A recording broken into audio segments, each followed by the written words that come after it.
Bonjour, bonjour à toutes et bonjour à tous. Merci de me rejoindre, ça fait plaisir. Alors, on va continuer la lecture de Changer le foot pour changer le monde. C'est la troisième vidéo que je vous propose.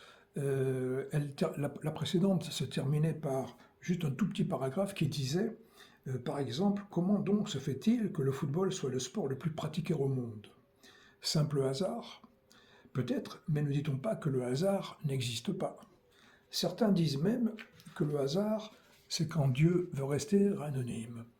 Et ça, c'est Albert Einstein qui disait ça. Chacun mettant ce qu'il arrange derrière ce mot Dieu.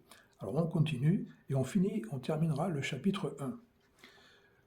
Premier constat, mis à part pour le gardien de but ou pour le joueur de champ au moment de jouer la touche, le foot est un des rares sports collectifs où il est interdit de toucher le ballon ni avec ses mains ni avec ses bras, mais avec tout le reste, donc pieds, ventre, jambes, buste, tête, etc.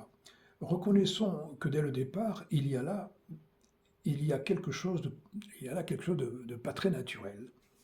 Cela dit, tout le monde n'étant pas toujours très adroit de ses mains, voire de sa tête, mais tous sachant utiliser à peu près ses membres inférieurs, on peut penser que, par commodité, le foot puisse convenir à beaucoup plus de gens que les autres sports où une certaine adresse de ses membres supérieurs serait requise.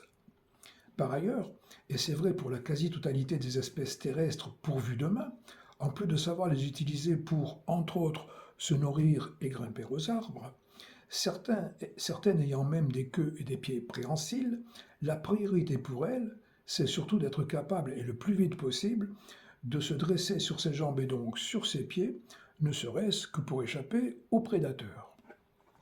Il est vrai aussi que pour pratiquer le foot, il suffit d'un espace quelconque à peu près plat, de 4 pierres pour figurer les buts et d'une balle, fût-elle de chiffon et de ficelle. Ce n'est pas le cas pour le rugby.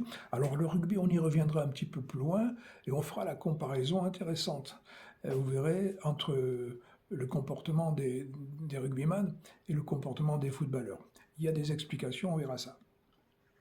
Au hasard, donc sport, le rugby, qu'il est impossible de pratiquer sur un terrain trop dur, tel que l'asphalte ou même la terre battue. Par exemple, surfaces sur lesquelles on peut très bien jouer au foot. On sait bien par ailleurs que l'immense majorité des individus de quelque espèce, dans quelque domaine et dans quelque situation que ce soit, choisit toujours, tout naturellement, la facilité plutôt que la difficulté. Pourquoi faire compliqué quand on peut faire simple? Même si l'inverse est vrai aussi, mais seulement pour l'espèce humaine, où il n'est pas rare de trouver des spécimens qui appliqueraient plutôt la règle contraire, pourquoi faire simple quand on peut faire compliqué? Quel intérêt y aurait-il donc à être un être humain plutôt qu'un animal si aucun avantage n'était attaché à cette haute distinction? Petit clin d'œil. Et puisque tout commence par des faits et des sentiments, la réponse à cette question, comment se fait-il que certains aiment le foot, se trouve forcément dans les souvenirs parfois lointains de tout ce qui fait qu'un jour, chacun pour ce qui le concerne et le plus souvent sans avoir rien fait pour cela, se produise sa rencontre avec le foot. Et si nous prenions une minute pour nous souvenir les yeux fermés. Tac, c'est reparti. Je me revois tout minot à Marseille, où nous habitions, mes parents et mes 5 frères et sœurs à l'époque. J'ai 10 ans. On connaît la chanson d'Alain Souchon, j'ai 10 ans. Mon père, amateur de sport, de foot et de cyclisme surtout, mais n'ayant pas les moyens de nous acheter des bicyclettes, nous avait inscrits, mon grand frère et moi, au petit club local d'un quartier pauvre du centre-ville de Marseille, donc le FC Burel. Dans l'Ariane crème au toit rouge, après la messe du dimanche matin, il nous accompagnait à tous les matchs.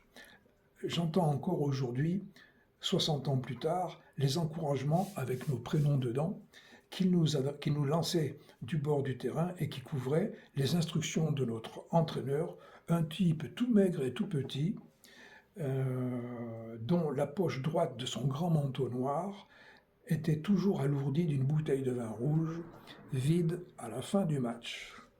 Souvenir, souvenir. Où en étais-je? Ah oui. La deuxième question qui viendrait immédiatement après serait de savoir s'il faut aimer le foot pour écrire un livre sur le sujet. Pas forcément, puisque certains ouvrages sur le foot ont été écrits par des philosophes, des psychologues ou des sociologues, par exemple, qui ne ressentaient ni attrait ni rejet particulier pour ce sport. On peut même aimer le foot et se montrer très critique à son encontre, ce qui par ailleurs me paraît la moindre des choses. Toujours le petit chat dans la gorge, je suis désolé. Dans ce cas, la troisième question que chacun pourrait alors se poser, et qui me semblerait bien plus intéressante en termes d'introspection et donc de prise de conscience, serait celle-ci. Comment et en quoi le foot a-t-il changé ma vie? Ce à quoi j'ajouterais est celle de mes proches. Et là, si vous alliez jusqu'au bout de la démarche, peut-être vous rendriez-vous compte de tout ce qu'à plus d'un titre et à divers degrés, le foot a pu changer dans votre passé, dans votre présent et de ce que cela pourrait bien changer dans votre avenir.